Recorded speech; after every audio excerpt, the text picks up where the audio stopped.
All right, folks. Welcome back to the Beit Midrash, the Or Zarua Beit Midrash for our summer Talmud-Torah. Wonderful to be learning together tonight, making our summer full of a little bit of learning together. Last week we did the first installment of Holy Monsters. Tonight, the second installment of Holy Monsters. So I want to say to those who are here on time, we'll just join everybody else who's going to wander in. Charlie's got sources. And so we're off and running and welcoming people to the Beit Midrash. Here they are. Charlie's got sources. Wonderful to see you, Shehecheyanu, in person at that. For those coming into the Beit Midrash. Spreading out over here at the table. Camera is over there, so you want to be in Mi- this direction. Oh. Do you want to share one way or the other, just so we can get a little sense? Either way. Either way, it doesn't matter. All right, everybody's going to be on screen. Oh, let's go fix this interface. Oh, I didn't see that. All right. So moving into tonight's Holy Monsters, take two. Wonderful sources about demons are coming back into focus. And we left off last week talking about the seven-headed demon in the Beit Midrash. And there's one place in rabbinic literature where a seven-headed demon is found. And we had mentioned previously that this was a mythological figure that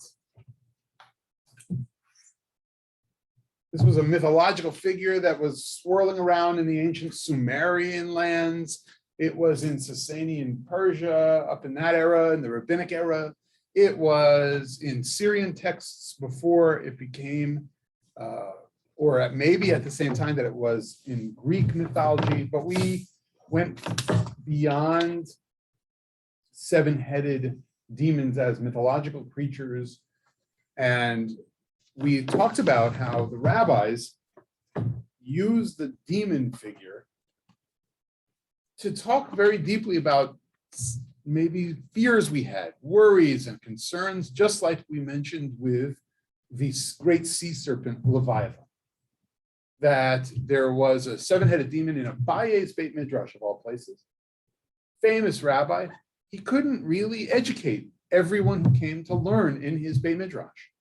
A young child, a son of a father, came, and Abaye, who couldn't get through the son and teach him Torah, invites this father to come sleep in the Beit Midrash. Actually, he doesn't just invite him to sleep in the Beit Midrash.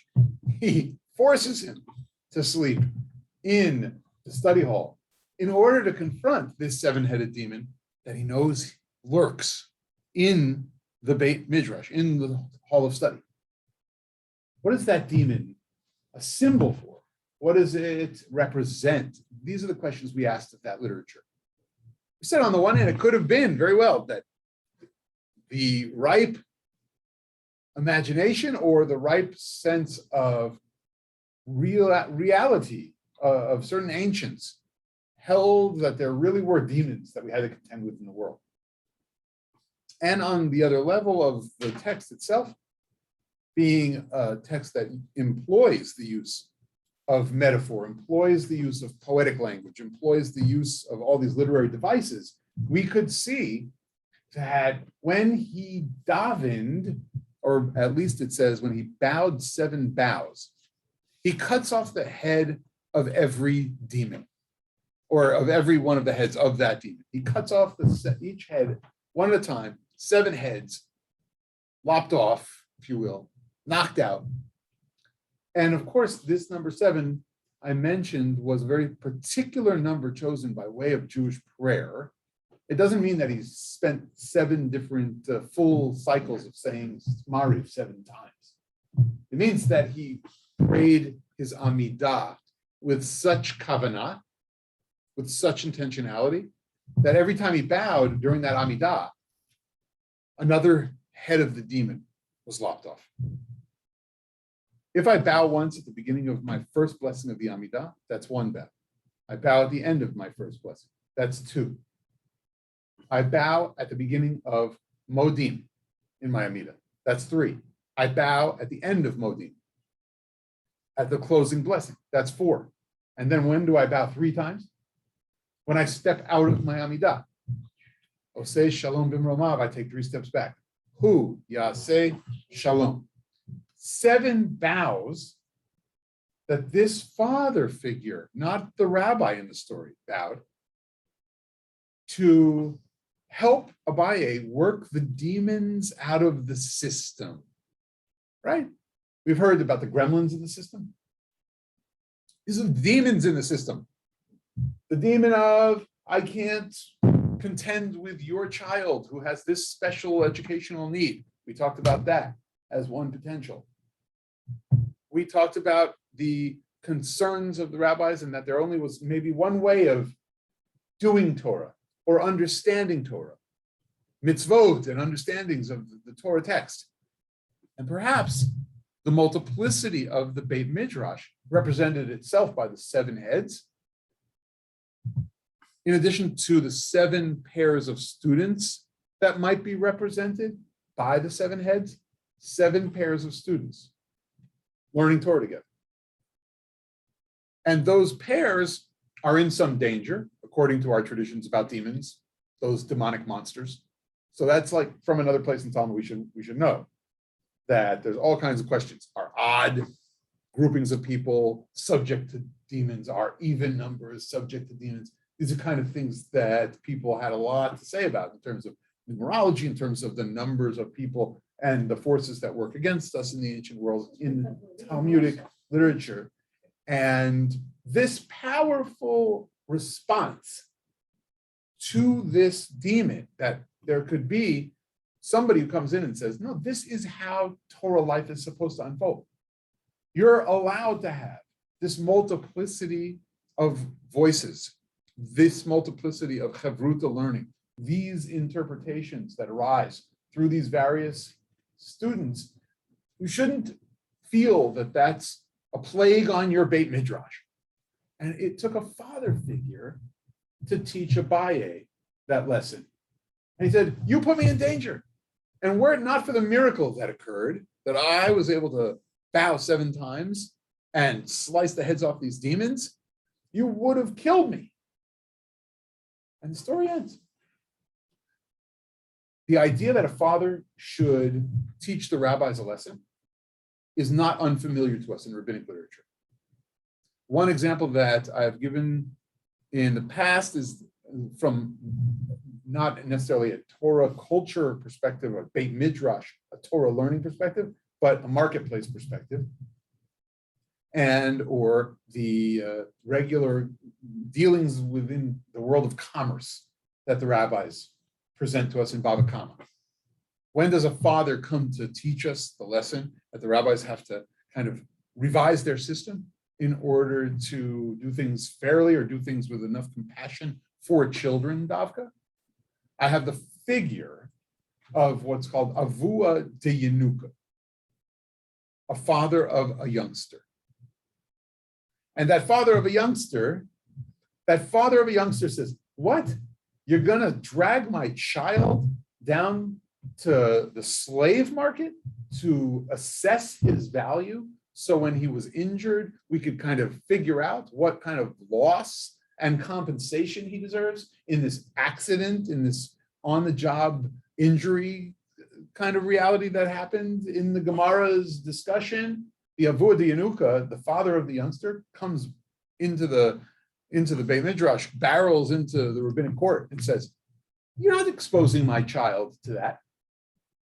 Weighing people's value on the market of servants, if you will, and figuring out how much they're worth for their jobs on such, in the marketplace of compensation for injury and damages paid for when someone is injured, figure out another system.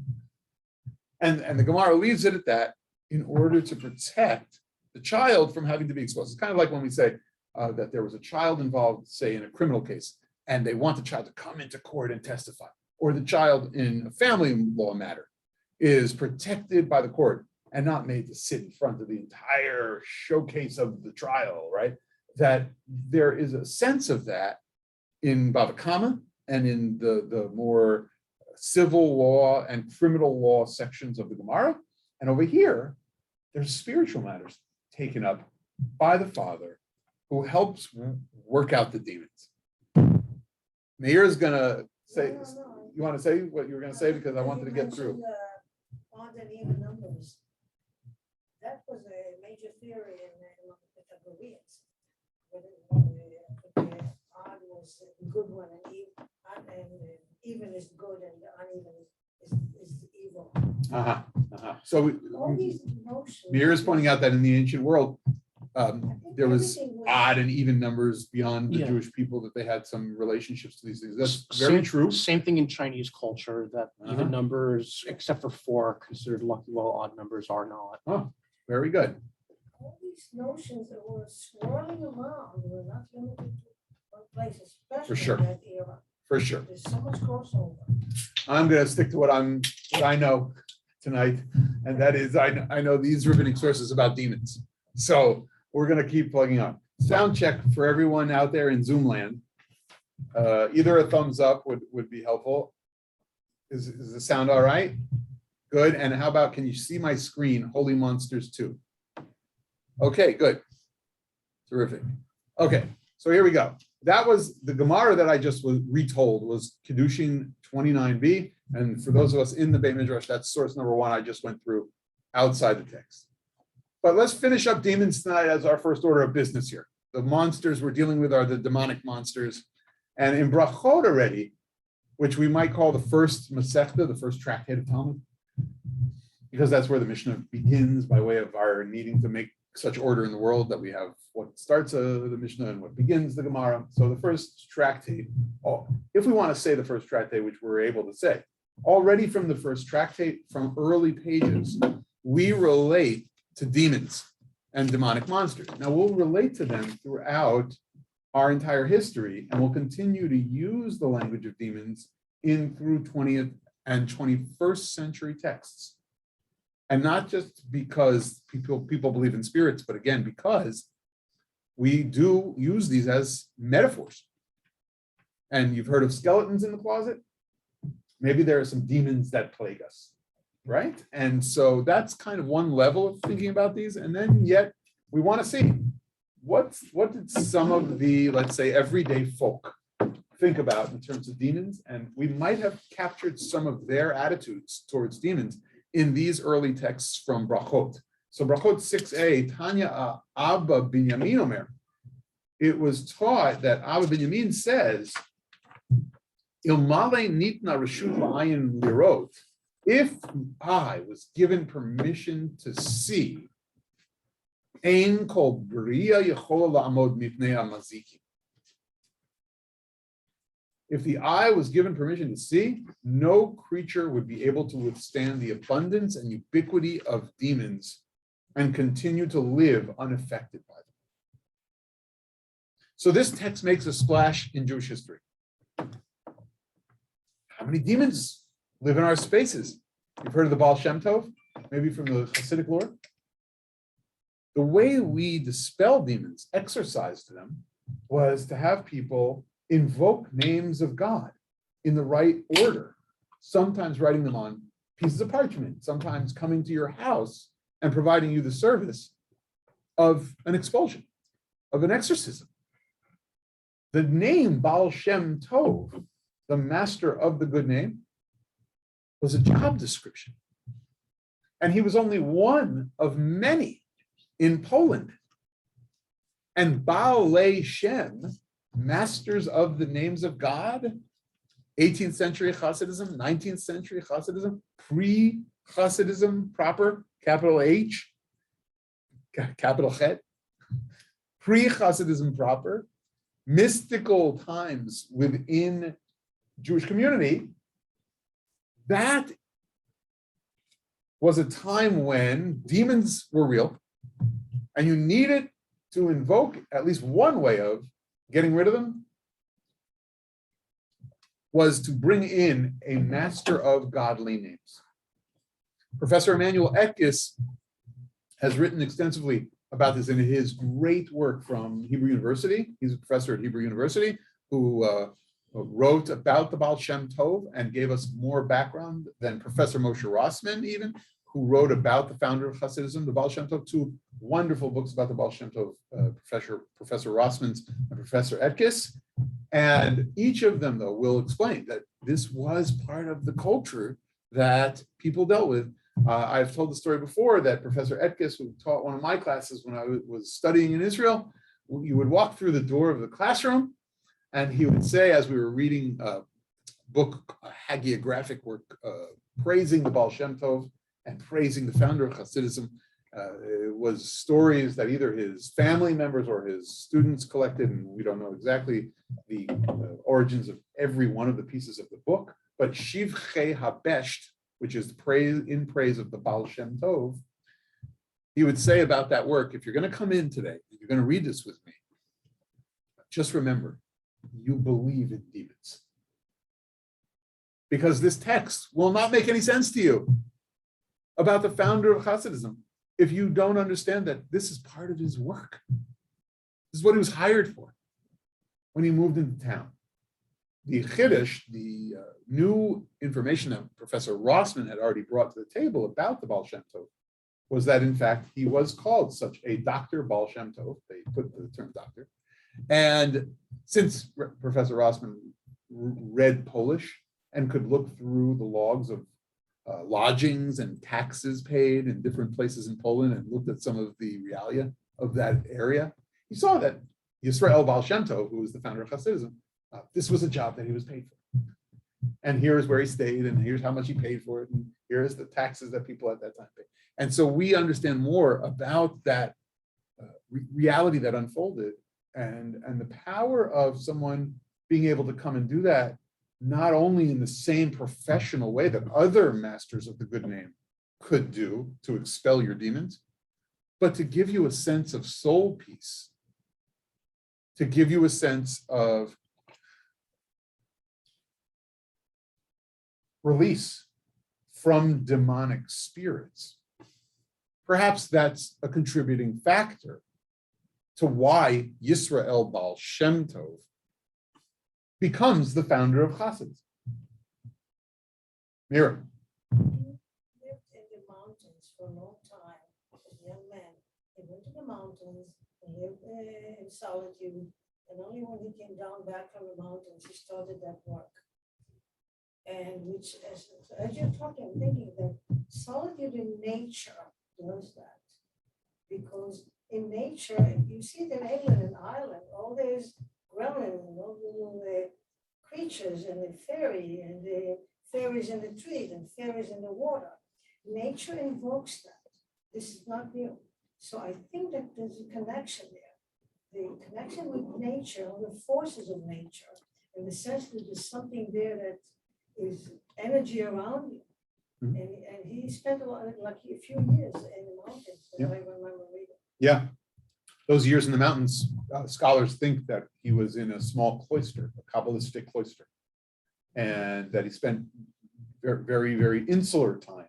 It wasn't, remember that we somehow got a misrepresentation of classic Hasidic origins as being a major populist movement. In fact, it's really not. And the original circle was very closed. It then spread, and as Stiebel spread and as Hasidism spread, whole different story. Wonderful atlas on that subject behind me was created. It's somewhere up in the shelves here. And anybody more interested, maybe one day we'll do a little bit more about Hasidic mysticism, and particular Hasidic mysticism and how demons play a part. But moving back to the Gemara, and in terms of the text in front of us, look at where Brachot goes after it worries that we're going to see all these demons. Abaye says, Amar Abaye, and here this is Abaye from our story in Kedushin, who had the seven-headed demon in his Beit Midrash. Inhu nefishi minan, v'kaimi alan ki kislo leugya. Abaye says they're more numerous than we are, and they stand over us like mounds of earth surrounding a pit. there's this whole demonic world out there. And we're worried. Remember, he found a way to dispel the seven-headed one in his Beit Midrash. So some people have some solutions for this as well. Rav Huna continues. Amar Rav Huna, kol chad v'chad minan, alpha mismalei or revavta mimine. Each and every one of us has 1,000 demons to his left and 10,000 to his right. God protects man from these demons, as it says, 1,000 may fall at your side and 10,000 at your right hand. They will not approach you. That's brought in the commentaries, that verse. That's because we want to know where from are the numbers that Rav Huna is talking about. This is making a reference directly to a verse from Psalms. And God's right is known as the side of compassion. So thankfully, the compassionate side takes care of the 10,000 demons, whereas God's judgment, God's side of judgment, is on the left. And thankfully, we don't need that many because there's 1,000 there, but not 10,000. Summarizing the effects of demons, here the brachot now says, and here's where I want to again point out, we really want to move from demons that are these extra spirits and these, undefined, demonic, monstrous forces, right? Now I'm going to move right back into those practical places in my life where I'm going to attribute things that befall me to what? To those demons. I'm seeing that the language of demons, the language of monsters, again, like with Leviathan, when they saw the fish swimming in the ocean and they worried that they wouldn't get their cargo from India to the Middle East. Remember, we saw that with the Leviathan sources. Here, look what demons cause. Look what demons do. Rava says the following, Amar Rava, Haiduch kedahave bechala, minaihu have, hane barche deshalhi minaihu, hane mane de rabbanan de valu, mechup yatihu, hane kare de man kafan, minaihu. The crowding at the Kala, the gathering for Torah study at Elul and Adar is from the demons.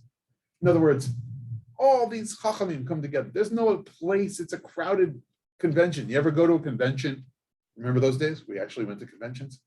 And it feels like this absolute mess of people and you can't find your way in and you can't find your seat and you don't know which one and you don't know who to ask. And by the way, systems are getting much better for that, right? With all these digital kinds of, thank God, some technology is working in our favor. But when you have such a mass of people and everything seems so disorganized, that's demons. That's demons for you. The knees that are fatigued, even though one did not exert himself so much, demons, right? You have knee demons.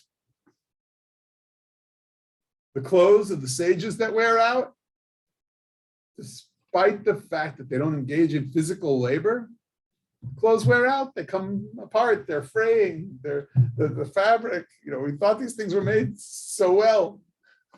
You got threads on your sweater, demons. It's from the friction with the demons. You're rubbing up against the demons. Those feet that are in pain, demons. You see how the rabbis are using the language of demons? If you only read the beginning sources, Abaye's, Rav Huna's, you might think thousands of demons are around and there are all these spirits and demonic forces are at work and it's dark and it's netherworld. It's monstrosities facing you. It's daytime, it's nighttime. But what do we get? We get the language of the experience we have in our lives of a little suffering, a little confusion, disorganization, and are not really being able to explain even. Without work being done, the garments fray, right? The world falls apart. There's a lot of garbage on 3rd Avenue. Demons. There's just a lot more garbage right now. Demons. And the rabbis are saying it's going to fall apart sometimes. The world's full of these demons. and those seeming forces working against us. And maybe there are ways to expel them. Maybe there are ways to exercise them. Maybe there are ways. Maybe a true davening, like the father in the Beit Midrash, who bows 7 times with deep intention, actually cuts off the head of 7 demons. You know, we said last time, I gave it over at my Shabbat table. From that source in Kiddushin, one could create a map or a functional plan for one's tefillah. I don't think many read it like this in classic commentary, but think about this. We all come into the Beit Knesset, we come into the synagogue, we come into our prayers. We're about to daven alone. Maybe what we need to do is, you know how we have like sometimes a thought map or a brainstorming set of bubbles, a worksheet of sorts like we used to get? Maybe we need to picture a 7-headed demon and think about really overcoming each of those 7 heads in our prayers. And maybe today I can't get to all 7. Maybe today I can only get to 1 head of that demon, even though I'm bowing 7 times and doing my Amida the best I can with as much kavanah as I can. You know, think about that as a prayer map. And when I taught it last week, the next morning I tried to think about my Amidah in the context of now overcoming the 7-headed demon that I was facing for the day. Was I going to get everything done? Did I have enough time? I was writing something, you know, can I put my words together the way I'd like to express it? You know, these are not necessarily the most demonic, dark forces working against me in life. And where do I take that from? I take that from the text we just looked at on Brachot 6a. On the one hand, it sounded like all these dark demonic forces were working against us. But on the other hand, we see the knees that are fatigued. Maybe I fatigue too easily. I'm so tired. It was hot. I need to overcome my feelings that I was being oppressed by the weather. That's one of my heads of my demon. And I have every right to do that by way of rabbinic text, because I see on Brachot 6a that if I get frustrated by something wearing out, if I get frustrated that my knees are a little fatigued walking up and down the steps, if I'm looking at the crowded streets and there's too much garbage and I can overcome that negativity, I'm overcoming the demons. And that's the language that the rabbis give us when we face those monsters. Let me stop there before we do the last couple of texts about demons, because it gets a little funky. So don't look beyond those of you who have the source sheets yet. Come back for a second. Any comments thus far? Does it make sense that we're talking about this language in terms of these approaches to everyday things? Why would this be the language versus another? Could you make some sense of that? Or do you have other thoughts or questions before we push on to the other sources? Zoomland too, use your little raised hand, because it's difficult for me to kind of watch here in the Beit Midrash the people around the table plus down here all at the same time. I don't want to miss you. So if you have something you want to add or say or ask, use your raise hand function in the bottom. Hover your mouse over the pictures and use the reactions. You know, if you click on the little smiley face, you'll get to the reactions and be able to raise your hand. Yeah, so Richard, start us off. Everybody can hear you as well. Yeah, I'm just wondering, there's a mixture here of demons in terms of physical, the physical world, like clothing that wears out or even medical or something, but there's also the demons of emotion. And when you were talking about the Baal Shem Tov and the professional demon expeller, I'm wondering if that was an early form of therapy in the world in terms of emotions. Did he play a role, or did those people play a role? Those Baal Shem Tovim, did they play a role in hearing and driving out people's emotional demons? Sort of an early form of counseling? Good. So let me answer this way. On the first level, we were talking about quote unquote physical world, physical demons, even as pictures of creatures that are inhabiting with X number of heads. And yet, right, we said already that it's metaphorical language. And I said about the Baal Shem, as you just reminded, that it was not only about expelling this spirit of some sort, whatever that was, but it was about making one feel released from the power of the demon. And that is deeply psychological. I would say, by way of rabbinic text itself, Richard, all the way through tracing lines to certain commentaries like that of Or HaChaim, the Moroccan genius of a Torah commentator, Bachor Shur, genius commentator, Hasidic literature, but before that, mystical literature, that we were always on the cusp of that systemic look at the field that became the field of psychology, that it's a Jewish contribution in a very deep way. And there's been recent literature about that and about the inclusion within the sacred canon of Jewish text, the recognition of the inner spiritual dynamic, emotional dynamics of life, and how it led to systematizing a look at the inner life and inner speak and what one could gain from religious ritual and engagement with religious principles.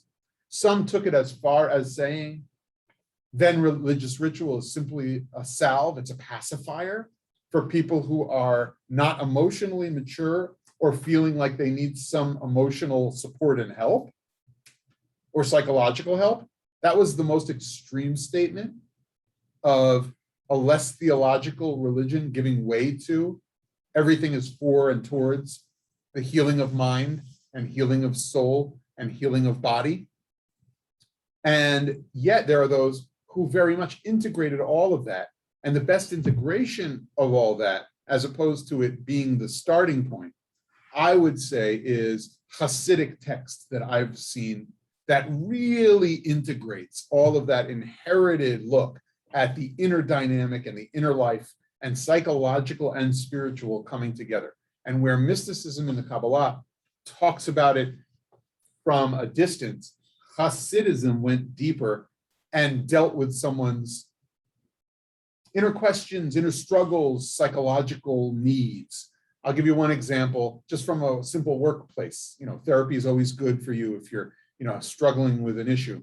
I want to be religious.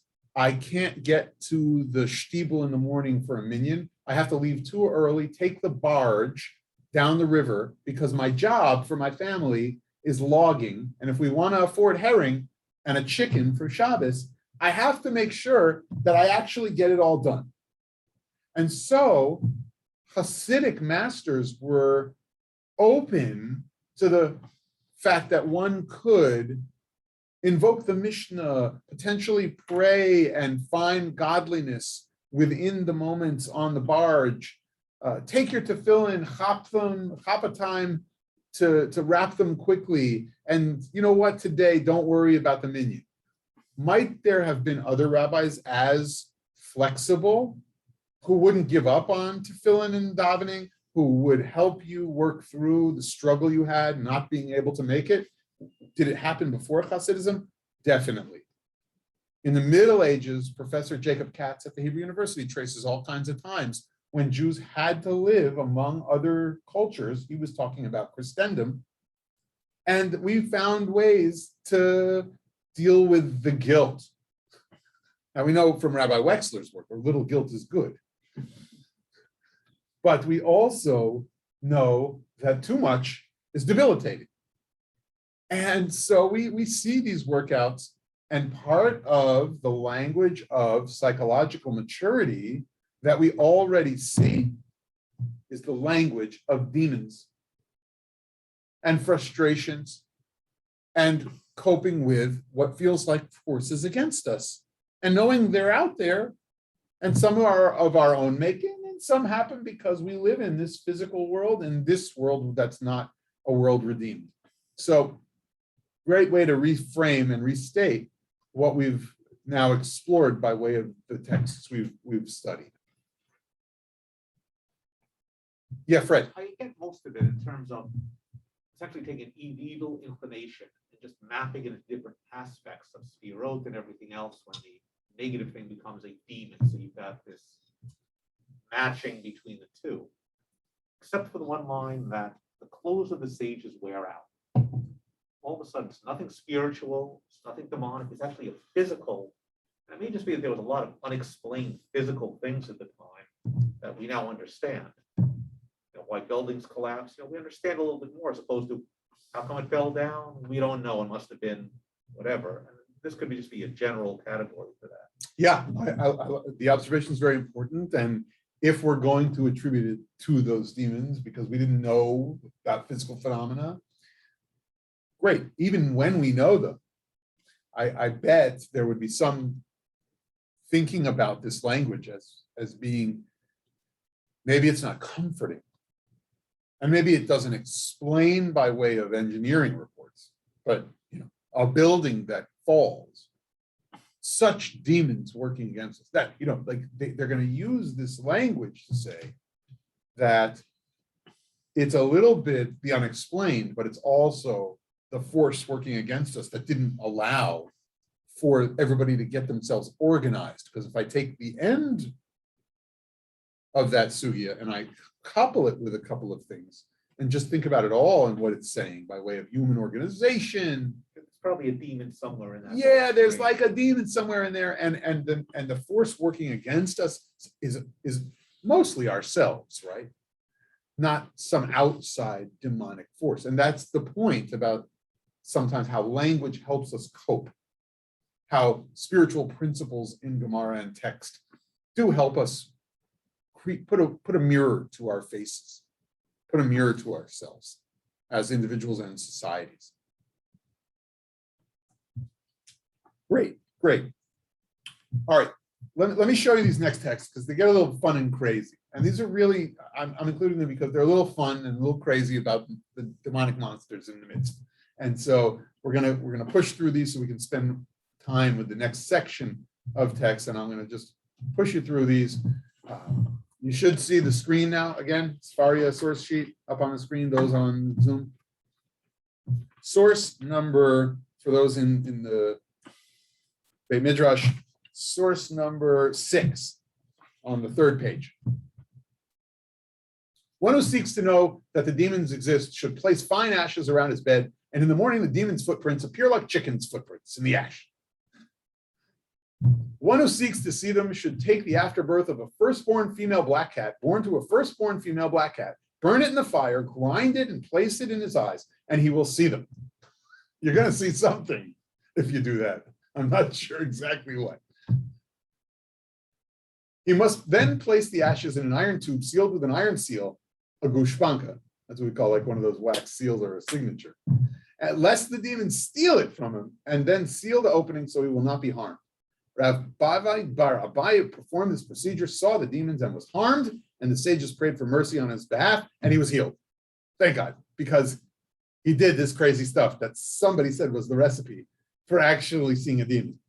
Now, might this be a little bit of demon fan fiction, if you will, a little bit of demon literature, science fiction literature within the Talmud? So those who like to think that the roots of science fiction are Jewish and that we find science fiction of sorts that comes and stems from worlds of monsters, they look at these texts and they kind of say, oh, these recipes, this is a kind of story where somebody saw them or saw the chicken tracks, and we're not really serious here. We're just talking about some fun tale of demons running around. Before Rava became the head of the yeshiva, his wife, the daughter of Rav Chisda, she's a little now superstitious, would rattle a nut in a copper vessel for him. So this was in order to fend off demons when he was in the bathroom. This gets a little funky. After he was chosen to preside as head of the yeshiva, he required an additional degree of protection. So she constructed a window for him opposite where he would defecate and placed her hand upon his head. So just in case you were really a superstitious couple, it goes to that extreme, what kind of protections they would give for each other. Anybody ever see a little copper cup with a little metal ball It's noisy. or a little nut in it in a Noisy. Jewish household? Superstitions from the Gemara itself. Superstitions from the Gemara itself. Some people said they were just candle snuffers, those copper cups, but they might just be demon expellers, demon chasers. It's almost as if it's a placebo effect. Exactly, Charlie. It's a placebo effect.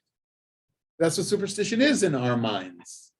And I yet, have a hard time relating to that. that's right. And yet, there's language here that kind of says, I'm going to, kind of know that these negative forces are working, and I'm going to try to figure out a solution. Apropos witnesses joining to constitute a set of witnesses. We actually have this in this week's Parsha. So I thought, what a wonderful connection. We have a double Parsha to end the book of Bamidbar this week, Matod Maseh. And it says, not one witness will condemn someone in a capital case, but you need two witnesses. And so this is a principle within Jewish law. In the Gemara, it's being worked out. So about witnesses joining to constitute a set of witnesses, Rava says, even if the witnesses in either window is unable to see the witness in the other window, if the witness in each window sees the one who is forewarning the accused, because remember, there's this whole principle that if someone's going to kill someone and he has to be forewarned that it is a capital offense you're about to commit, because that's the only way we really allow the death penalty to unfold within our tradition. Or if the one who is forewarning the accused could see the two disjointed witnesses, they join to constitute a set of witnesses. And Rava says the one forewarning the accused of whom the sages spoke need not be a third witness, but even if the victim forewarns the murderer from his own mouth, and even if the forewarning emerged from the mouth of a demon, meaning the source of the forewarning is unknown, the forewarning is legitimate. Now, including a little bit of a warning from the mouth of a demon in this legalistic passage regarding two witnesses, or in this case, needing to have three people there and figure out who really did the forewarning, even if it was unknown where the forewarning came from, meaning some mystery we can't answer, back, Fred, to your point. We know the forewarning was heard, the witnesses attest to it. It's okay, we're going to accept that. Now, it seems a little lenient. The Gemara is going to go on to really question, can we be that lenient?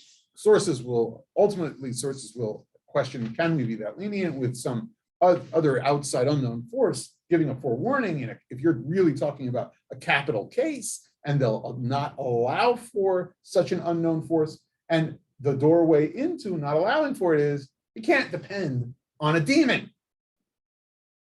You can't depend on a demon. So monsters can't be working in our legal system. That's the point. These are all, again, what I think sometimes are a little bit of texts bringing it to fun extremes or monstrosities, if you will, and pushing the envelopes in order for us to adjudicate matters and come back to reality. The Gemara objects, demons too can appear in human form, and therefore the fact that the being looked human is not a proof that it is not a demon. Wait a minute, so we can have human formed demons according to this passage. The Gemara explains, it's a case where they saw that he has a shadow. The Gemara objects, demons also have a shadow. The Gemara explains, it is a case where they saw that he has the shadow of a shadow. The Gemara objects, and perhaps demons too have the shadow of a shadow.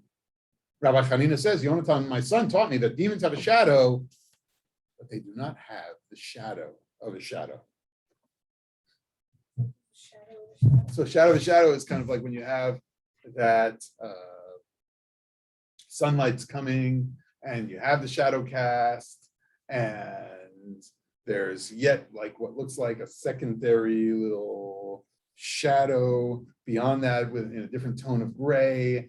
And sometimes we see that, and I'm not sure exactly how that phenomenon actually occurs, so I'm not going to go into the technicalities of the light. Regardless, what it's really saying is the shadow being cast a human shadow, or is it not? Are you seeing, perhaps it's asking a different question, are you seeing an enemy?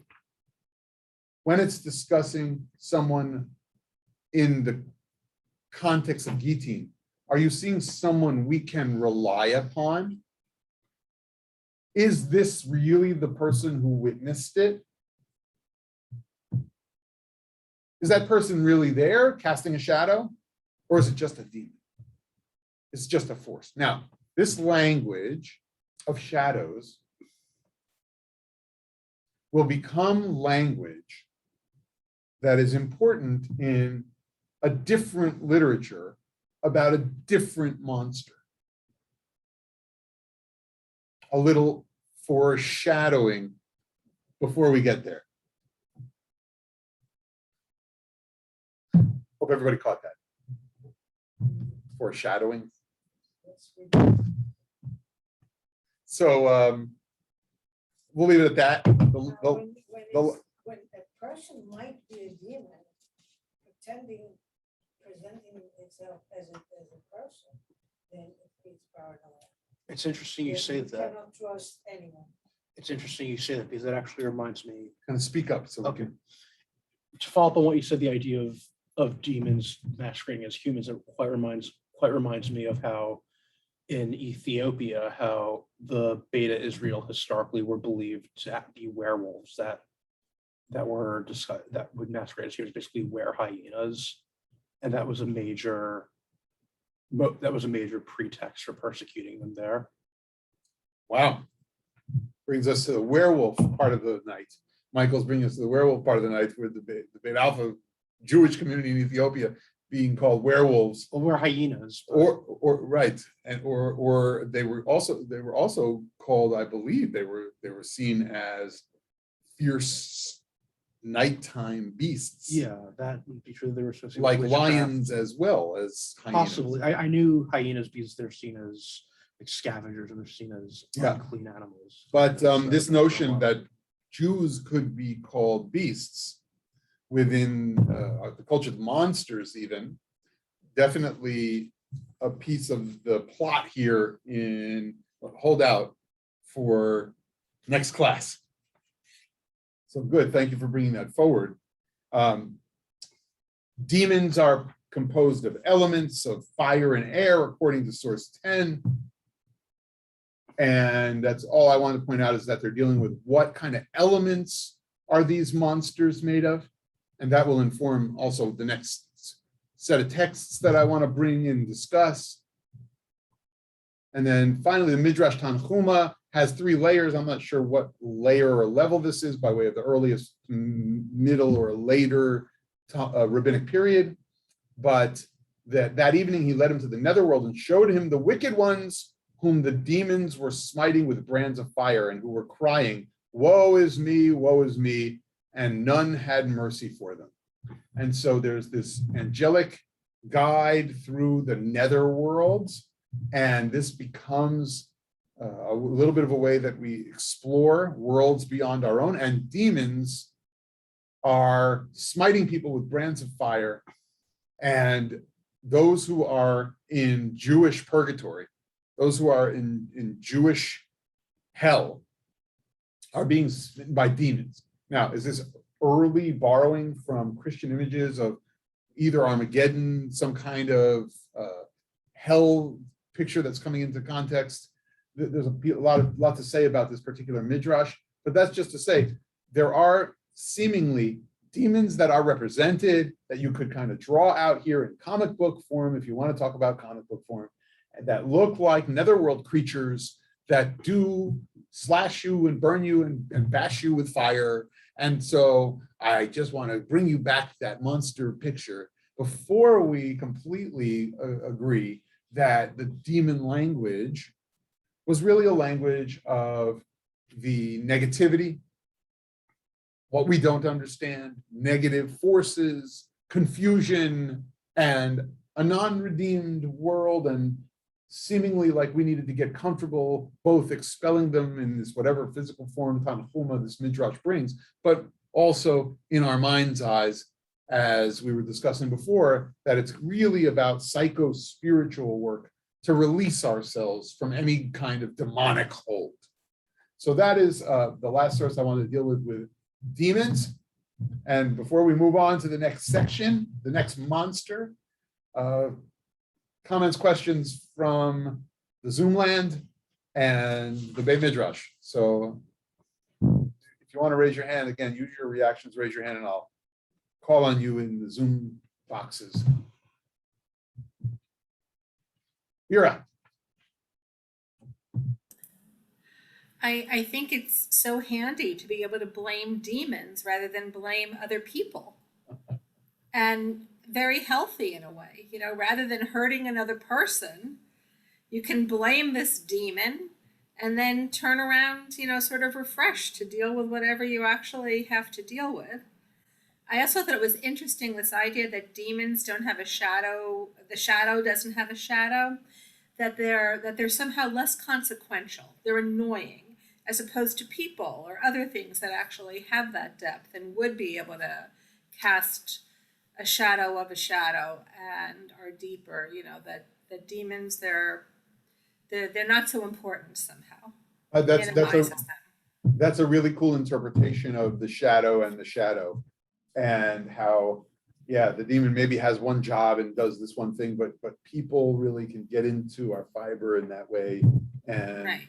maybe it's not as deep, and they are not as deep and multidimensional as human beings, which again will inform, and that shadow language, it will inform the study of our next monster, which you know, I said it last time, so it's not, the reveal is that, you know, the golem that is created in our tradition, in the famous Yiddish play about that golem monster, turns back to Rabbi Yehuda Low, who is his creator in the most famous version of the legend.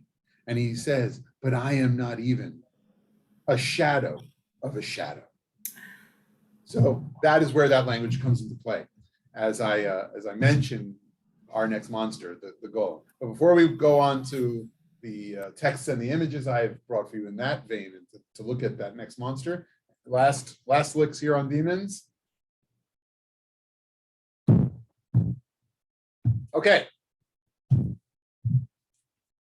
We're going to push ahead to the golem.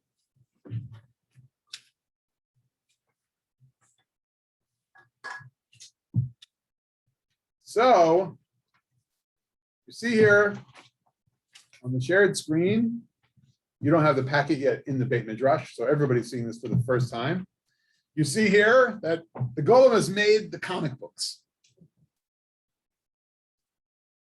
And I'm going to kind of start backwards tonight from the comic books, really from comic books and film, and move us back to Tanakh and back to the Talmud. It turns out that this figure, this monster here, who is on the attack with the hammers in hand and pouncing on the protective forces, could very well be interpreted as pouncing and attacking, or in this case, and you see that whoever drew this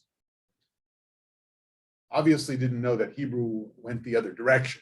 Yeah, I was just looking at. But the name of God, Yud He Vav He, is on the forehead, in the great tradition that there is verbiage, a word on the forehead of the golem in the most famous retelling of the golem story about Rabbi Low, the Maharal of Prague, creating the golem.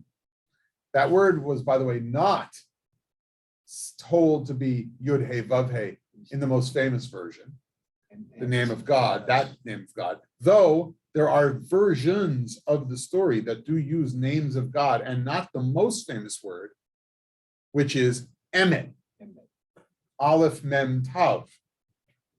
And the way he controls the golem's life is to bring it to life by putting the word Emet, which is a name of God as much as it is the word for truth.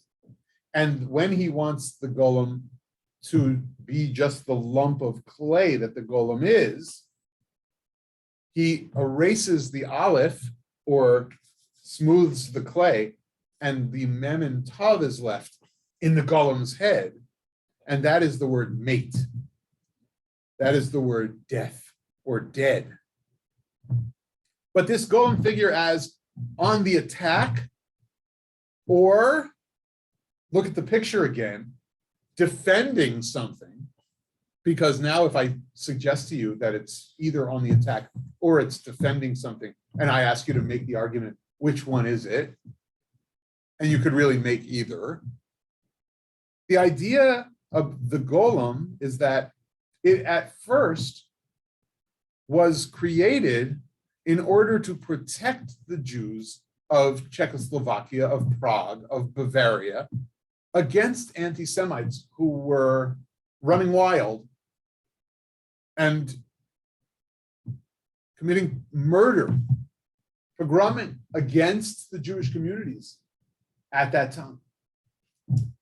If I told you that in a version of the story, the golem went haywire when the rabbi forgets to erase the letter and lets him stay alive for more than the time that he's needed, and he starts to attack the shtetl itself, the ghetto itself, the Jews itself, that's when the golem goes haywire. And this theme is played out several times as well in subsequent golem stories, 19th century, in early golem films, and in comic books that feature the golem as a force of evil versus a force of good, or a force that helps a team of righteous individuals or people with some rights or merit have a sustained place within society or the world. The complexity, if you will, of the myth really got popularized because of a tale that was told, and I'm going to now read to you from an article that you can find after tonight's class on Tablet Magazine's website by Ed Simon.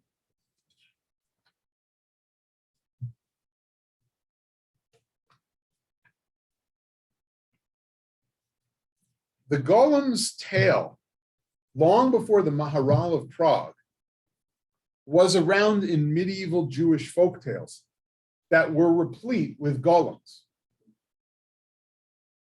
often based on the reading of Kabbalistic texts such as Sefer Yetzirah, the book of creation. Scholar Hillel J. Kivol explains that tales of the creation of life by pious individuals seem to then become most popular in Poland, not Bohemia. An enduring variation details how the 16th century Polish Rabbi Eliyahu of Chelm created a golem. It was that version described in a 1674 letter by a German Christian astronomer named Christoph Arnold, which gave the golem legend one of its defining details. Arnold explains that the golem's vitality is regulated not by recourse to magical parchment, as in some versions of the tale, in his mouth, by the way, but rather because of on the forehead, the image they write, Emet, Aleph Mem Tav, which we previously described. That is truth. And with the simple erasure of that Aleph letter, the rabbi can deactivate the creature. Some believe that early versions of this legend, of this monstrosity, were for the rabbis of their time to justify the use of the Shabbos Goy. They needed this creature who could schlep, become the water carrier, do the heavy lifting, chop the wood. That the first golem, the monstrosity created, was the reality that they needed the strapping Shabbos Goy in their midst in order to fulfill the duties that they had when it came to cold winters, say in medieval Europe and Poland and Bohemia especially. But it took on a very different formula when anti-Semitism was really facing the Jews. And the Golem, in a science fiction kind of fashion, a wonderful tale of heroism, almost comic book-like in its origin. The tale is told of the Golem that becomes the protector of the Jewish community. And in fact, we see that that image carries through, as I've shown you here on this illustration from a comics book. And we debate about whether he is on the attack or defending because of that duality in the myth that I've explained, that sometimes he was protecting the Jewish community and sometimes he even turned against his own community and went on rampages of destruction. Now, in this vein, we're going to look at texts that bring us to the roots of this monster. I'll make the, if you will, argument that the idea of Golem, as mentioned in many scholarly articles, including the one from Tablet that I discussed with you, and the way we think about Golem, if we are familiar with Tanakh and rabbinic text, the idea of Golem comes up right from the very start of Torah, moves into the book of Psalms, and then has some recipes already in the Talmud, and then we'll get to the ideas in these other literatures, the folk literature about Golem, to see where it went and a little bit more about how it's carried into our own age. So the first texts we'll look at are from the Bible itself. A little bit of Technicolor source packs here for you guys. Those, and let's see, Judy, maybe I'll go in this direction.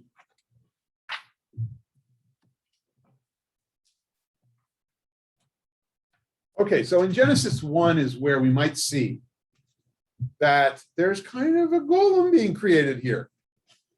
Interesting, we've not read it like that.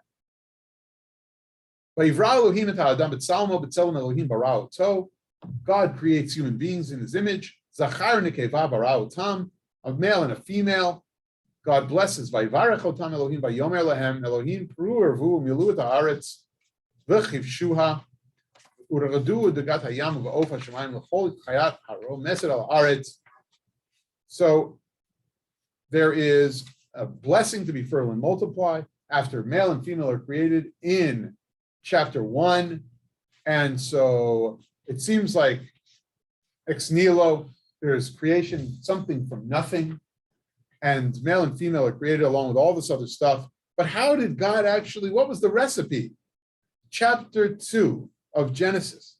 And this is where it seems like, wow, we didn't think about it, but recipe for Golem comes into play. And chapter 2, verses 21 to 23. So the Lord God cast a deep sleep upon the man, and while he slept, he took one of his ribs and closed up the flesh at that spot. And the Lord God fashioned the rib that he had taken from the man into a woman, and he brought her to the man. And then the man said, this one at last is bone of my bones and flesh of my flesh. Oh, but is that the recipe of the Golem itself?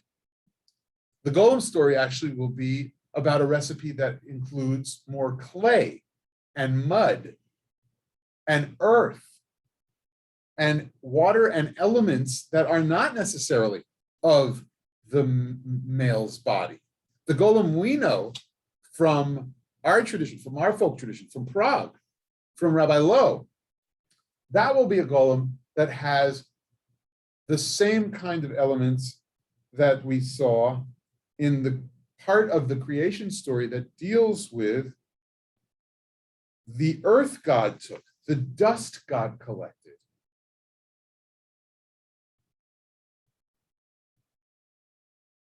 And we see that back in 2:7, which I'm sorry, didn't make it into your source sheet. For some reason, the source dropped, so I'm just going to put it up on the screen for everybody.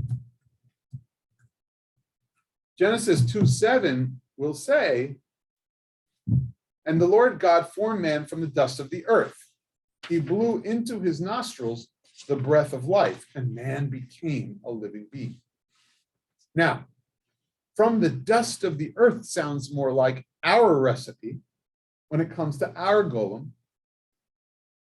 But I will reveal now, get into the difference between the recipe for our golem versus if you thought about Mary Shelley's Frankenstein, and that having its roots in the Jewish golem story, the difference and distinction between our golem and this monster Frankenstein of Dr. Frankenstein. And what is the essential difference? Already they were playing with the differences played out in the Bible in chapters 1 and 2 of creation. Our golem comes from the formed man of the dust of the earth, and that's going to be through the language itself of creation, as God used language to create, versus the rib that was taken out of the man and the flesh of human beings that were used in the creation of the Frankenstein monster. Necromaterial was the elemental parts of the fashioning of Frankenstein, whereas earthly elements are the essential parts, and the divine element of speech or words are the essential parts of the Jewish monster, the Jewish golem story. Already in the Talmud, there is fascinating text that explores just how the recipe for humanity was worked up, cooked up. Rabbi Yochanan Bar Chanina says, daytime is 12 hours long, and the day Adam, the first man, was created was divided as follows. In the first hour of the day, his dust was gathered. In the second, an undefined figure was fashioned. There it is, from the dust of the earth, right? You're talking clay. In the third, his limbs were extended. Now I'm shaping and I'm fashioning, right? I'm patting and I'm doing. In the third, his limbs were extended. In the fourth, a soul was cast into him. In the fifth, he stood on his legs. In the sixth, he called the creatures by names, and so on. The essential piece here is that it took some fashioning, and it took some making and forming and fashioning this creature. I'm holding this up to the folks on Zoom first, or maybe you could see it as well. This is a book, a wonderful book of the Dibbuk and other great Yiddish plays in translation, unfortunately, but nonetheless, wonderful. And in the famous Leivik's The Golem play, the very beginning of the drama is that he's out there, and listen to how it goes. Scene 1, clay. Rabbi Lowe, the Maharal of Prague, is out making and fashioning and shaping his clay creature. It's done, all done. Now hurry to the synagogue, to Isaac and to Jacob, and bid them come, says the Maharal, the Shamas, or the Shamas.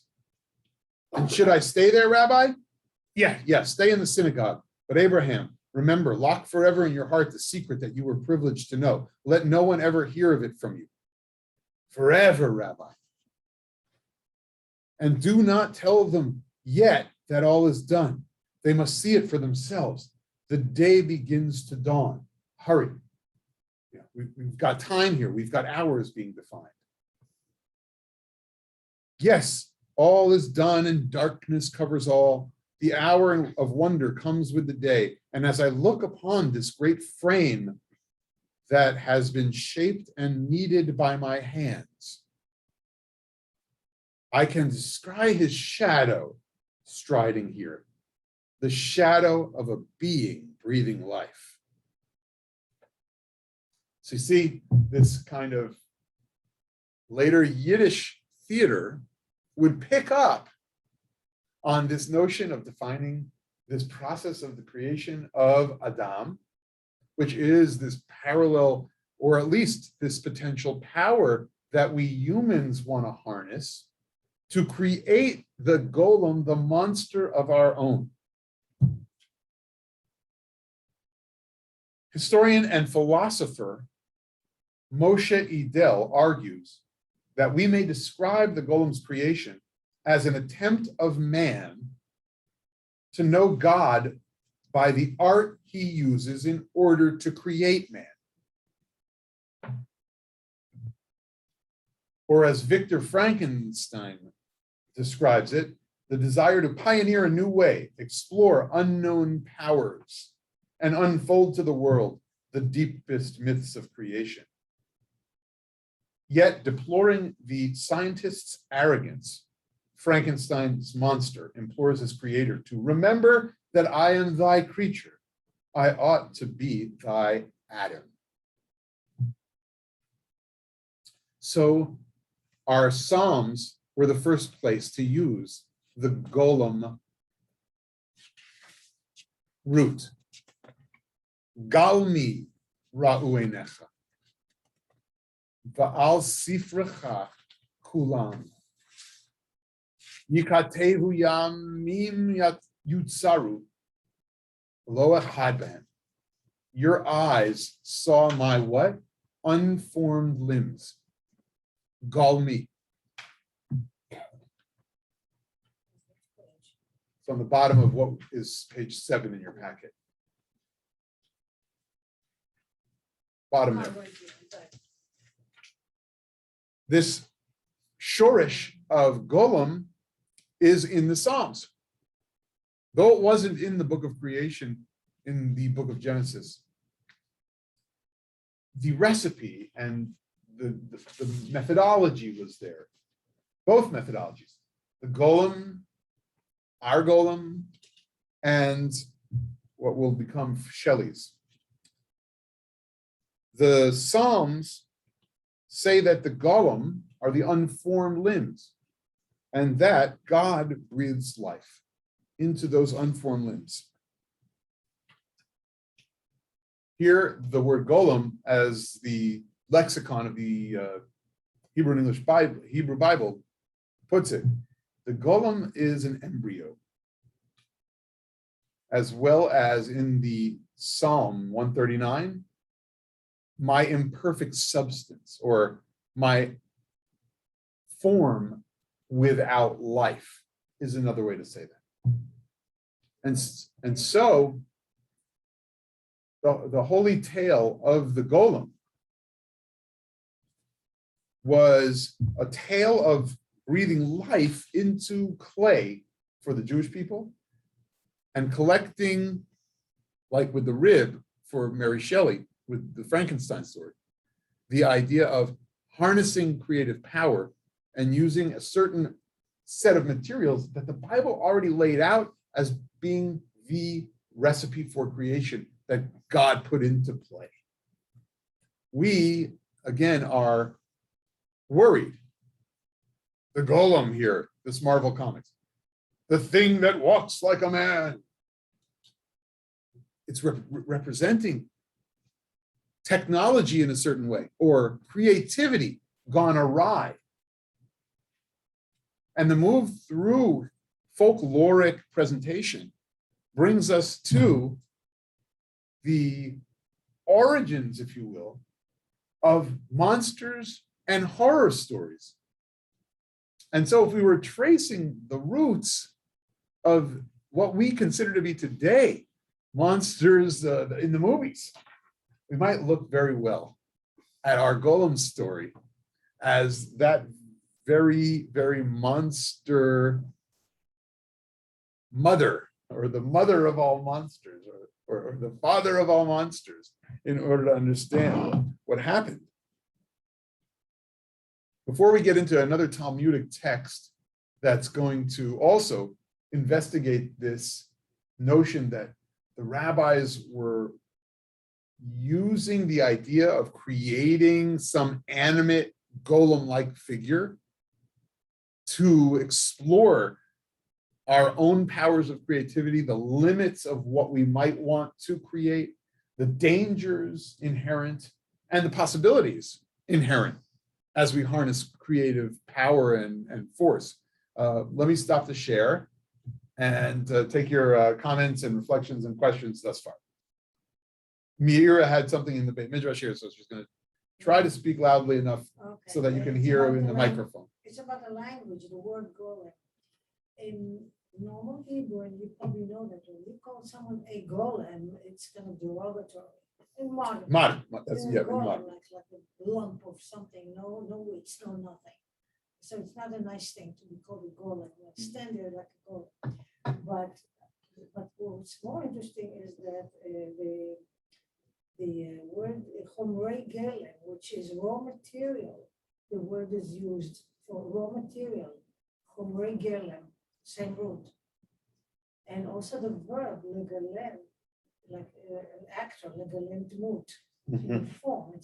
It contains raw material, it contains formation, and without the spirit, until we Right. inject the spirit into it. Right. So there is some positive valence Meira is describing in the way we use this word, and yet there's real negativity.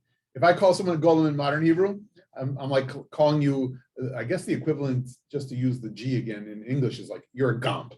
Right? You're sitting there, your mouth's wide open, you're gompish. In the positive sense, it has a certain amount of potential within it, like the golem has potential for life, and that you can breathe life into the raw material that you're looking at. And so, yeah, very nice with the language connections to our time. Aaron or Diane, I see your hand is up. So there's a Star Wars creature that's called the Golem. Oh, is that true? Yes, and I remembered this creature and the creepiness of the creature, which was somewhat human and somewhat not, otherwise known as junk golems or techno beasts. They were part of the Kazdan Paratus, and the force was the only thing keeping them together. And Paratus put these amalgamations of junk to protect the temple he created on Raxus Prime, especially from the Rhodian scavengers. So, George Lucas pulled out the idea of a golem. Fascinating. The idea of a golem being created with, let's say, technology, right? Wires and, imagine like a junkyard full of old computers and laser guns and whatever you want to call it, military equipment looking kind of stuff. The idea has been worked out in certain literature, I think before Star Wars time in the 50s, in one of the films that presents a golem, not as clay and not as material from the world of the graveyard, but from technology itself. And that display and that portrayal of technology as being either, capacitating goodness or used for absolute mechanized murder, right? That really is at the heart of the question of this look at golem as our creation, our creativity. So I'm going to have to now go home and really ask my children for forgiveness before I ask them to show me that creature that that I didn't know the Star Wars library. I'm in trouble. I just want to say, and now this is recorded and I'm on record saying I didn't remember a Star Wars creature. My family, that's like not knowing one of the books of the Torah. Yeah, Judy, I think there was actually a character. can you try to speak up? Yeah, I think there was actually a character in the Tolkien trilogy and in The Hobbit. Well, Golem. They spelled it Definitely. a little differently. He was the sort of bad guy who was going after the ring. Absolutely. So Judy's pointing out in Tolkien, we have Golem, who's a very interesting character. And so since you've mentioned it, I'm not going to have time to get there today. We're going to do that next time. Think about why Golem both fits with what we've learned so far, right? Yeah. And send you all back. Now you have to read all of Tolkien before next class. The homework. Think about how that character fits with what we've talked about and doesn't fit with what we've talked about. How interesting a professor, how interesting a writer he is. And he obviously knows all of this. I would only imagine that he was more expert than I, and that he really crafted this character. I'll get into that a little bit as well the next time around. Yes, Michael. It's interesting that you talked about comic books in relation to the Golem, because one thing that I think in many ways the character of Superman, based on the historical context in which he was created, the idea that he was a escapist and the rise of Nazism, created by Jerry Siegel and Joe Shuster, two Jewish teenagers who wanted escapism from the Nazi stuff going on, and the truth, justice, in the American way. Definitely. I think there's definitely a lot of overlap. Definitely. Michael's talking about the origins of the entire comic book pantheon of heroes and how it feels like also part of the creativity of Golem-like creativity of the protectors, right? Yes. And that the Jewish mindset there seeking protection and against the Nazis, Captain America and Superman fighting the Nazis, and all of that origin story that we might have seen at the exhibit at the Jewish Museum, or we might know from the great book Up and Oy Vey by Rabbi Simcha Weinstein, and that we might know from Crack Out of Krypton by another wonderful writer who used to write for The Simpsons, but is from a Jewish family in North Jersey, who traced the origins of the comic book heroes in this vein and mentions some of this legend. And that's a wonderful place to look for those wonderful books about that whole realm. Let me, in the last minutes we have, one more short thing, because I want to finish up with the text study. Gershon Scholem wrote a short essay called The Golem of Rehovot. And he was referring to the Machon Weizmann and the big computer that's there. A computer. It's a golem until you put software in it. It's Absolutely. hardware and software. Absolutely. But that's the title of his essay. The Yes. Golem of Rehovot. So Gershom Scholem, the great professor of mysticism, entitled an essay with using Golem about technology and how it has no life until we breathe it in. And that gets back to this whole area of this technology. You're right to point out that Scholem has also written essays that deal with this notion of Sefer Yetzirah, power of creation, the Golem itself, and he's quoted in some of the passages on the source sheet, some of the articles on the source sheet, so you can find references back to his work. So just before we finish up tonight, let me share last couple things. As mentioned, it did find its way into the world of comics, and we've talked movies. In Sanhedrin, the idea that we were trying to harness the power of creation, or creating a golem, a person of sorts, if not a golem monster, was mentioned in Sanhedrin 65b. And the source says, Rava said, if the righteous wish to do so, they can create a world, as it's stated, but your iniquities have separated between you and your God. In other words, if we wanted to use our powers of creativity for good, we could use them to create a world of good. Rava created a man, a golem, using forces of sanctity. Rava sent his creation before Rabbi Zera, and Rabbi Zera would speak to him, but he wouldn't reply. He didn't have the power of dibur. He didn't have the power of speech. Rabbi Zera said to him, you were created by one of the members of the group, one of the sages, return to dust. As an authority, the idea is here that he's sending him back to his creator in order to manage his creation, in order to manage the technology, in order to manage the monster, in order to manage the elements of creation that he had combined, in order to unleash their force, and said, a person should be thinking not only about what he creates, but the consequences of that which he puts into the world. We all know about environmental impact studies. We all know about the look we have as to consequences we might face if a group gets together to consider anything from policy change to creating a product. And the Gemara was fully aware that we might try to harness this to create a monster of sorts, a golem. Are we talking about just a clay figure that is animated? Are we talking about a computer? Are we talking about AI? Are we talking about a robot who has rights? First country to recognize a robotic citizen was Saudi Arabia. There is an absolute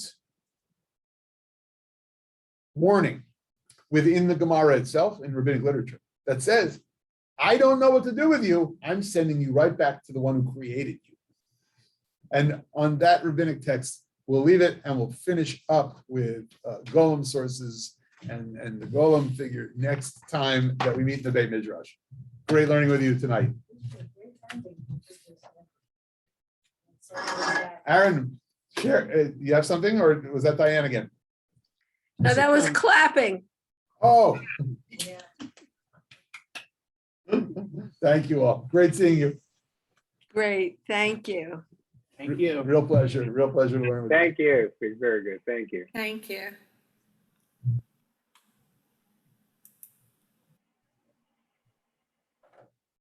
Good to see you, Jonathan. It was a female robot. If you were saying something, you're muted. Oh, there, I'm unmuted. Thanks for the session. Okay. Absolutely. Are you going to be posting the text of what you had up? I will be posting a source sheet that goes through the sources for what we did this week, and then building out next week's, come next week. Okay, great. Yeah, will do. Something's going on this Saturday, isn't there? In the park?